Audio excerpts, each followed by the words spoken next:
Welcome back to One Winning Pod, where we've got, I guess, one last episode to really discuss 2022, and it's kind of a new one for us. It's a series of vignettes, little one-liners, two-liners about each player that contributed to this season, even if it was only for a couple snaps. Everybody who was a part of this team, some players who actually played 0 snaps, but were like storylines of the team, and we're just gonna put this nice little bow on the season and talk about all these guys who made up the 2022 Baltimore Ravens. Yeah, I think it was easy after the game at Cincinnati that everyone was kind of down on the team, a little upset, rightfully so, a little frustrated. And we thought this might be a good idea to kind of just celebrate the players on this team. We kind of talked about it in that episode of just, regardless of the outcome, we were really proud of this team. We felt that, they could have put a lot more out there. If things had gone a little bit differently with some injuries and just some plays here or there, it felt like a really special team, and just sad that it would be the last time that we see this group of guys again. But so hopefully you guys like it. We'll see how it goes, and I guess that's it. Yeah. Well, I think just one more thing to just put on is we obviously had to do a lot of venting the past couple recap episodes because the season was unraveling, and even though the Ravens put up an excellent fight in Cincinnati, just didn't have enough. But really think this is a really good idea by Alec for all the reasons you guys just said. At the end of any season that doesn't end in a Super Bowl win, which honestly for any team isn't many, you're always going to look left with the negatives because your last time out there was a reminder that you didn't make it. But it's the team, just like every year, they came out and they gave it their best. They gave us a lot of great Sundays this year, just giving us an escape from reality, and just this kind of we want to try and make this show as positive as possible, point out something positive that every player contributed to the team, whether big or small. And we'll see how this goes. Like Chris said, this is definitely experimental, and I guess we'll jump right into it. Alec, you want to lead us off? Sure, why not? I'm going to cue the uplifting music. Here we go. Let's start off at the top with Lamar Jackson. You carried the team on offense, and you had a winning record in the games you started for the 5th time in your career. Next up, we've got Snoop, Tyler Huntley. You rolled with the punches and kept the Ravens' ultimate hopes afloat in wake of Lamar's injury. Next up, Anthony Brown. Your first NFL game action came on the road in the 4th quarter of a tight game against the Steelers, and you executed the game plan in front of you to perfection, leading us to a win. Now to the running backs. J.K. Dobbins, you were the spark we needed down the stretch without Lamar. It's a shame you lost 1.5 years to the knee, but it's clear El Toro is back and ready to tear up the league in 2023. All right, next up, Gus the Bus Edwards. Coming off injury, you were, again, incredibly efficient running with the football, finishing with a 4th straight season of averaging at least 5 yards per carry, keeping pace with Nick Chubb as the only backs in NFL history to start their careers in this manner. Justice Hill, you came back from a significant injury to flash big-time speed, vision, and playmaking ability. Honestly, you look great this year. Drake, you kept the running game afloat better than any vet running back that's come to the door in the past 2 seasons when called upon, and particularly great performances against the Giants and the Saints. Big Mike Davis, you're a steady veteran presence through training camp and the very beginning of the season, and helped set the tone for the makeshift running back room until the Dobbins and Edwards came back. Tyler Beatty, the preseason was fun, and we wish you best of luck in Denver. Project Pat, Pancake Pat, year in and year out, your run blocking has been critical to the team's rushing attack, and this year was no exception. We might have always ran behind you, or most of the time ran behind you, and it still always worked. And that has a lot to do with you. All right, next up, wide receiver Rashad Bateman. You flashed big playability and converted the most exciting, or probably the most exciting offensive play of the season. And hopefully you are able to come back strong next season because your ceiling looks high. Devin Duvernay, you had a great start to the season. Showing off your receiving chops with highlight catches and 3 touchdowns was a great first couple of weeks. I don't know, man. Maybe that Duvernay play was the most exciting, where Mark Andrews tipped it and Duvernay came underneath of it. That was wild because Lamar was scrambling. One. Yeah. But the next guy is DeMarcus Robinson. You stepped up when injuries hit the receiving core with a career-high receptions and the longest postseason touchdown of your career. And also, James Prochet. a hard-working and great teammate we hope has better luck on the field in 2023 after what seems to be a cursed few years. I'm still pulling for you, James. Tylan Wallace, your development continued this year despite injuries stealing some time. We hope you have a big year 3. Certainly you have potential we're still excited to see. And yeah, here's to year 3. Sammy Watkins, you gave a tiny spark when the Ravens were out of wide receivers near the end of the year. It was good to have you back. Sean Jackson, you kept games alive in Jacksonville when the Ravens needed a big play. Andy Isabella, you had a few plays in there towards the end of the stretch where you took over Duvernay's role a bit and kept aspects of that part of the offense in play. Mark Andrews, you followed up your breakthrough year to continue to be one of the most uncoverable players in the league and gave this offense your all when they needed you the most.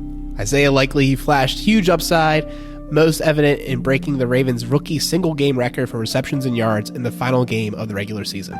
Next up, Charlie Kolar. You showed promise in the final week of the season, flashing solid receiving skills, speed, and hands, looking like you could be a solid tight end 3 in this offense. Nick Boyle, the season wasn't what you wanted it to be, but you worked back from your injury to make it on the field, provide some valuable snaps on special teams, and a few on offense as well. Josh Oliver, one of the most improved players on the team this year, you proved to be an all-around tight end. Ronnie Stanley, your return was a spectacular one, particularly considering back in March we were having some nervous discussions on whether or not you'd even be able to play football going forward, but you provided the Ravens a dependable left tackle and difference maker, borderline Pro Bowl season, hard-fought, well-deserved. Morgan Moses, you were a key part of a greatly improved offensive line with some memorable pulls and just some great blocks. Glad to have you on this team. Tyler Linderbaum, you held your own more often than not against large NFL defensive linemen, particularly in run blocking, and made it clear you'll be a strong player at the pro level. Kevin Zeitler, you continued to be the model professional, which was just a key on-field mentor for Linderbaum during his great rookie year and had some absolutely crushing blocks in the red zone this year. Ben Powers, you had a career year and priced yourself off the Ravens, unfortunately. Best of luck in your future endeavors on your new team. You deserve whatever money and fame and glory, everything that's coming to you, man. Great job. For sure, Ben. I hope you are able to get some attention next year, wherever you may be. Pat McCary, your number was called upon consistently throughout the year to fill in at a moment's notice when a fellow offensive lineman went down in a game, and you performed up to expectations in those moments. Juwan James, you put in the work to fill the void for Stanley at left tackle until his return. Unfortunately, injuries robbed you of showing this for longer than you got the chance to, but your effort with what was within your control should be commended.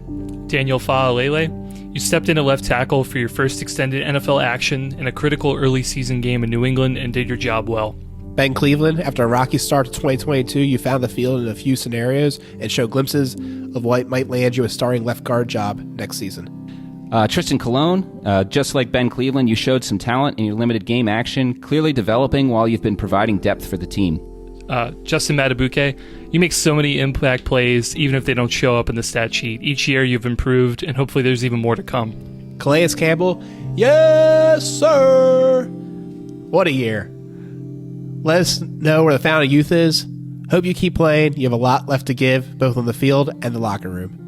Broderick Washington, you had a breakout year as a force on the defensive line, frequently clogging up the interior in run defense.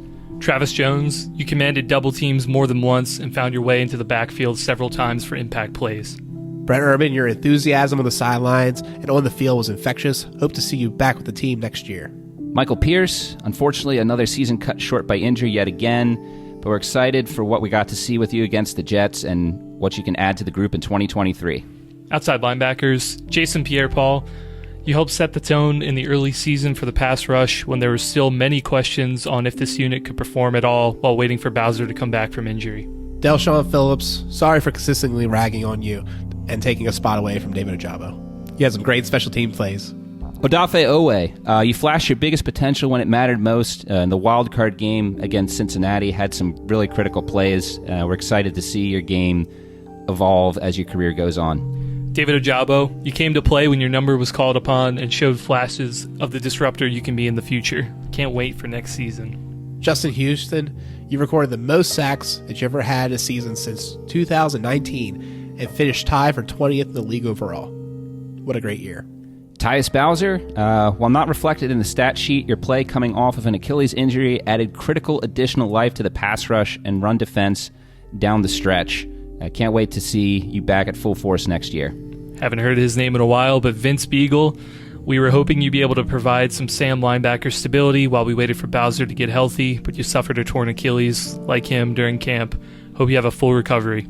Stephen Means, similar to you covered 33% of snaps in week 1 before getting injured on your first snap in week 2 with another tragic Achilles injury for the outside linebacking group. We hope you have a full recovery as well. Roquan Smith, you came in from a trade and immediately boosted the productivity and culture of this already strong defense. You were the missing piece taking this unit from good to greatness. Patrick Queen, you had career highs in tackles, sacks, and interceptions while pairing immediately with Roquan. I'm sorry I gave up on you. Welsh, with special teams frequently a bunch of younger players, you were a captain that led them to another great year of consistency. Malik Harrison, you took on a new Sam role in the beginning of the season and played well in limited snaps. Josh Bynes, your veteran presence in the early part of the year helped Queen continue to grow. We'll see what happens, but it's been a great ride. Alex still owes you a couple beers. That I do. Josh Ross, you flashed on special teams early, and you worked your way back from injury. Can't wait to see you ball out next year. Marlon Humphrey, you put aside any questions that you had lost a step by putting together one of the best seasons a cornerback had in 2022. Hope you have better Twitter food reviews this offseason. He's not. He's already off the horrible start. Yeah. Marcus Peters, an underrated year for you since your track record has set the bar so high, but you were a key factor in the erasure of big plays. That was the secondary's biggest accomplishment this season. Brandon Stevens, you stepped up time and time again when minor injuries to players in secondary came about. I think you have a lot more potential in there, and we're excited to see you keep growing. Chris Worley, you played big in the last game of the season and helped get in the Bengals' head going into the playoff game. Pepe Williams, you quickly became a fan favorite during the preseason, and we continue to root for your development. Kayvon Seymour, you provided some highlight special teams play, kind of like Welsh. Continue an excellence of special teams in Baltimore. Jalen Armour-Davis, we didn't get to see much of you in the regular season, but you showed some small flashes, and we're excited to see what next season brings. Kyle Fuller, injury cut your season too short. Hope you're having a speedy recovery. Game before the injury, man, you look great. Hope you can come back next year completely healthy.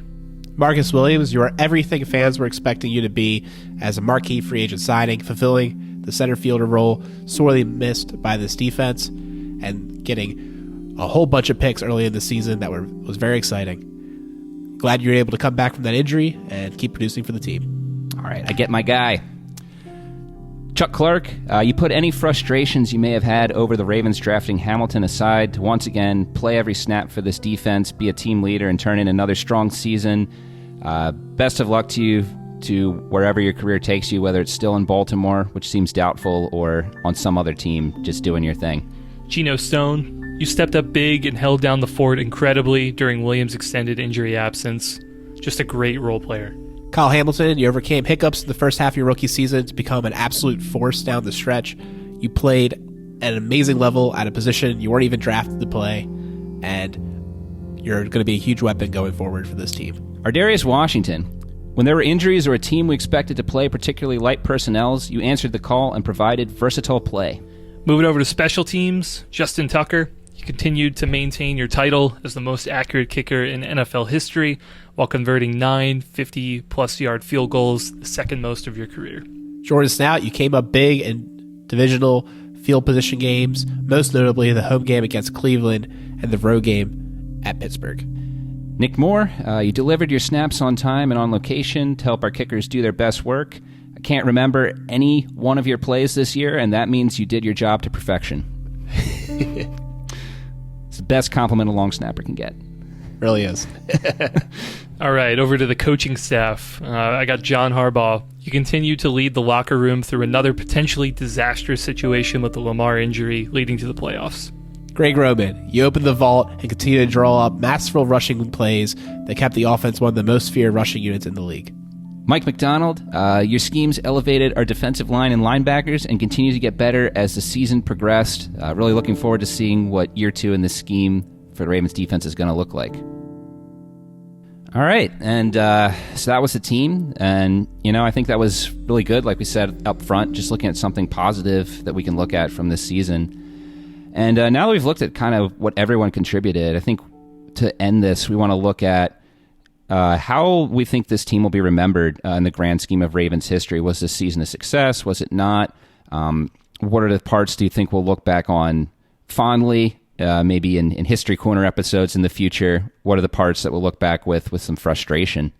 In some ways, I think this season kind of feels like a transitional season, and we'll have a better understanding of how we feel about it maybe next year or 2 or 3 years from now, I guess. The Lamar injury, obviously, finally moving on from Greg Roman, and a lot of young players who we either didn't get to see enough from, or just had to play out of position or something like that. Yeah, I don't know. It seems kind of like initially like kind of like a middling Ravens year, not particularly unmemorable, but maybe not particularly memorable either. But there were a lot of good moments though if we delve deeper into it. But I guess that's just the initial gut feeling I get when posed that question. I think so too. Yeah, I think the first thing that probably comes to mind is the last. It's not the last year. The Ravens still have an option, but it's one of the last kind of significant years on Lamar's rookie deal before things start to get a little hairy. In some ways, kind of feels like a little bit of a missed opportunity of so many teams being able to build these great rosters on their rookie quarterback contract. And from that perspective, yeah, it's a little frustrating. I do think there are some elements of this team though that we can kind of look back on fondly. I do feel like the defense this year, I think there were a lot of memorable players, a lot of big plays.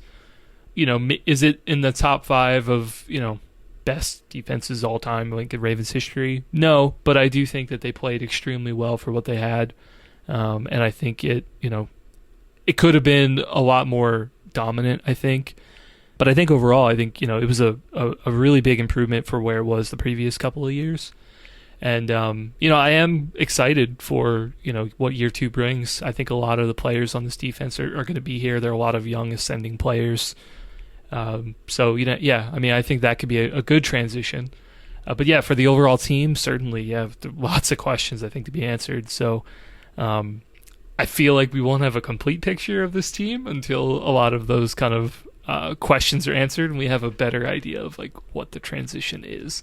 It's a good point, Chris, that you think next year is going to be a part of the story almost of this year. And it kind of goes into my point of this year was a big remembrance of last year. Last year we had all those injuries, and it was a reminder that these players are human and they're not just robots that come back according to the schedule. And there were some lingering side effects from that previous year that slowed down the team earlier in the season. It took a while to get everybody back, and in some cases, we never did it. Like, we never had Lamar, J.K., and Gus, and Stanley all playing together. I think that's like the magic 4. And that's all from these injuries that just kept trickling. And I think that's one of the things we'll remember about the year. We'll certainly remember it was the last year of Lamar's contract before we had to sign him long term or tag him, and the window was lost. We did not win a Super Bowl under his rookie contract, so that window's gone. I still think the Ravens are in a good position to continue competing, so I'm looking forward to the next season as well. But I think that's kind of what this season will be remembered as, is like these players are not just robots. They can't just come back. And Peter said that early on in the year. They might take a while to come online, and that was certainly the case. So, yeah, but I think we'll also remember how well this team fought together, how close they kept games. They literally never got blown out. It was kind of incredible, and I think that's how I'll remember them. Yeah, it's definitely frustrating, kind of going back to it, because all the not all of them hit in 2020, but the injuries really started mid 2020. Was Stanley and Boyle, and never really came back in 2021, but then we had more significant injuries. And yeah, it's this was the first season that we started getting some play from those guys. And it's like you said, still was not 100%. So it almost like in some aspects kind of feels like a lost, not just a lost season in 2022, but lost seasons 2022 and 2021, both of them together. So yeah, I mean, I think it's definitely a disappointment. It's something where you think, what could have been a lot, especially as a fan. But I mean, then again, like from the outcomes of the teams, though, like I would put this above a lot of like the middling years of like the Flacco years, especially the later ones, like 2016, 2017. Those were good teams in some sense too, that were pretty close, almost made the playoffs, except for a couple of big plays at the end of the season or something. But at least with those teams, like it was kind of hard to see if things were actually building towards something. Whereas, like, I feel like we were mostly in the right direction, but there were a few really key injuries that kind of derailed things. And the hope is obviously like either the players could we get back, everybody's completely healthy and things are good, or that, okay, we still got some more pieces, but now we're kind of delayed a year or two because now we have to go and back, like, okay, draft some more players, at the same positions or other ones to be able to kind of offset those. I really like that point you just brought up there, Chris, with comparing or contrasting this team with some of those years. I think you're looking particularly at 2013, 2016, and 2017, maybe a couple more. But yeah, I mean, what was a big thing about those teams that was similar to this year was that those teams suffered key injuries. In the case of 2016, you had players coming back from injury like this year, and those teams weren't able to make the playoffs and make some noise in the playoffs, which is what the Ravens were able to do this year. Say what we will about the struggles the offense had down the stretch, the philosophy at least worked well enough to keep the ship afloat, and then go into Cincinnati and put up a pretty strong performance that had a shot at winning that game. I do think that is one of the biggest takeaways of this year, is that obviously the Ravens didn't reach their ultimate goal of the Super Bowl, but you looked at what happened in 2021, and there were a lot of things we wanted to see the Ravens fix. We wanted to see them find a way to make the rushing game work without, if you didn't have J.K. and Dobbins, J.K. Dobbins and Gus Edwards in there. They were able to do that with Kenyon Drake and Justice Hill to a little bit. They were able to limit big plays. Last year, big plays was such a killer. Giving up those big plays. Part of that had to do with injury, but still, you look at the signing of Marcus Williams, the ascendancy of Geno Stone. That really helped fix that thing that was such a killer for the team last season. Again, we can point to the fact that they did have breaks in the defense at the end of games that had some close losses, but also at the same time, like Alex said, like unless you want to count the last game against Cincinnati as a blowout, because that one wasn't, maybe not as close as the score looked at, or maybe you could say it was close to the score. I don't know. But yeah, this team didn't suffer a blowout this year. So I think all that considered, like, we have to give this team credit for the fact that they got the job done under unideal circumstances with the injuries. And while it's frustrating, still no playoff win. You got to look at that with some positivity. And I think several years from now, we'll look back on this season more fondly in that regard, particularly if things go well in the next couple of years. But yeah, I think that is definitely a big takeaway from this year was the Ravens were able to identify some holes that sunk the ship in 2021, fix them, and get a little bit further than that year. I think that argument mostly works except for the wide receiver room. Well, that's true. I will admit I did not intend to say that they fixed all their holes, but no. Yeah, I don't think that's what you intended. Yes. I don't think you included that one in them. But I agree with you for the most part. But yeah, I think back to like what are we going to remember from this season? I mean, I feel like that is a big thing. And kind of talking about the upcoming season a little bit, it'll probably spawn more conversations probably in the next couple of weeks, couple months. But the Ravens have definitely realized that they need to turn over a little bit from, their strategy at wide receiver. Just didn't work this year. They, put too many eggs in the Rashad Bateman basket, if you will.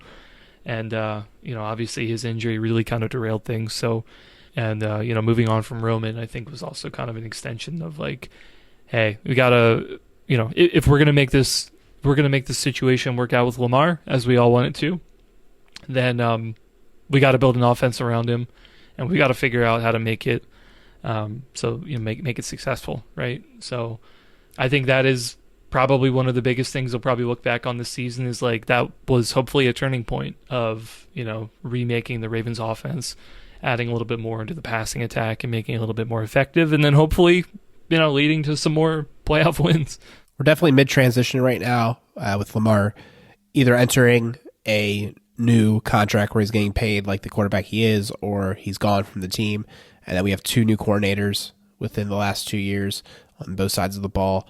So it clearly is just a new beginning that's starting up now, and this kind of closes that chapter of this particular Ravens build.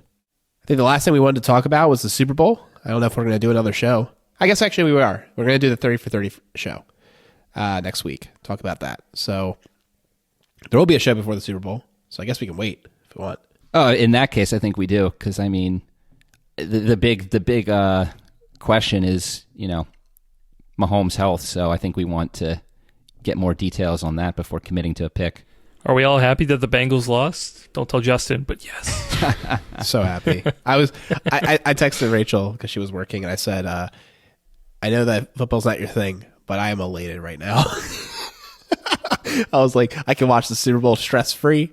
Like, I don't care who wins. I'm rooting for the Eagles, but I don't really care. Like, it's going to be just a fun game. It's the 2-1 seeds. It's the 2 teams that honestly, like, we're probably a step above the rest in the league. So it's going to be a good game. I still don't understand everyone's hate for the Bengals. Like, I don't know. I just can't hate them. I have no problem with them. They haven't won anything. If they think they've won anything, then just like, who cares? Like I think that's why. That's why I hate them. They're so full of themselves for all these like falling upwards, that they do. But then you just look stupid. So like, I don't know. Yeah. I personally go enjoy Cabo. Yeah. I don't know. I didn't really care who made it to the Super Bowl, who won it. Look, I'm a sucker for teams that have never won it. So if the Bengals had won it, I would have been happy for them and their fan base. Cancel me. I don't care. But yeah, I mean, I certainly am like not crying into my tears like, oh man, Cincinnati, they still haven't won a Super Bowl. I would have been like, been like, oh cool, they got that. But yeah, no hate here from me, but I understand if that's what the fan base is. I got you. Doing it with the Bengals. Although I will say, though, Burrow does need to, like, you got to admire his confidence, but, man, I think it might be catching up to him a bit. He might need to check it a bit. Yeah. They're also just huge crybabies. Like, they found something to complain about every week leading into the playoffs. That was always woe is them. And, like, I don't know. I'm just glad that after they called it Burrowhead, I was like, that's a little too soon. And I was so pleased when Kelsey made that comment. Yeah, that was not smart by them, but yeah. Oh, they were on everyone's corkboard. I mean, they gave so much material. Like, imagine if Billick was the coach. I'm sure he would say the same things he said about the Titans, back in 2000. Like, well, that's another reason why I can't get mad at their cockiness. Like, it was stupid, but it's just like, man, we're going back to what's coming up on ESPN coming up. That's literally the 2000 Ravens playbook. It's like, that's what they did. They had that swagger. The Bengals had it too, but the Bengals just haven't backed it up yet. For sure. Well, that's going to be the next episode. We'll save you from our far too early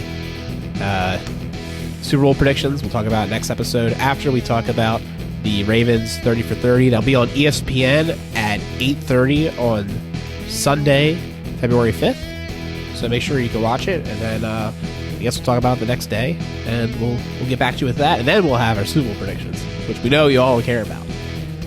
So make sure to tune in for that, and we'll see you next week. Okay, never mind. I'm reading this with Ben Mason. What the hell are we supposed to say for Ben Mason? Did he play on special teams at all this year? I don't think so. Let me see. I think he's literally just like a goon that exists in Ravens lore. Does he exist? I thought he was practice squad only. Yeah, he's never had a snap. Is he a real player? Are him and Iman Marshall just imaginary people? He's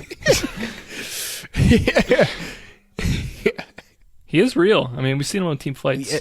And he also has a mohawk, and it seems like does a Marlon mohawk. hangs out with him. Yeah. I mean, we can cut him. He had no snaps. Yeah, Ben And no Mason. activations. Cut. Also coming this Sunday afternoon at 2 p.m., the James Prochet fan club is holding a thrift shop to get rid of everything that's in the closet. As attendance has been down. You can save that one for the takeout reel. Yeah, put that Off at the end. rails. Oh man, just keeping it positive. But I had to say it. Did he deflect a pass? Did he make a tackle? I think he was that bad. No, Did he make a tackle? No. Let's see. Showed off great speed, recovery speed. You should have recovered. Oh man, what a backhanded compliment. I don't think he lost his helmet. That's better than Minshew in the first game action we saw of him. Oh my god. He had four All right, tackles let's this see. year. Four tackles, Four okay. huge tackles. Jalen Armour Davis. You couldn't even have had one pass. You had a pass deflection against Miami. You had a pass deflection against.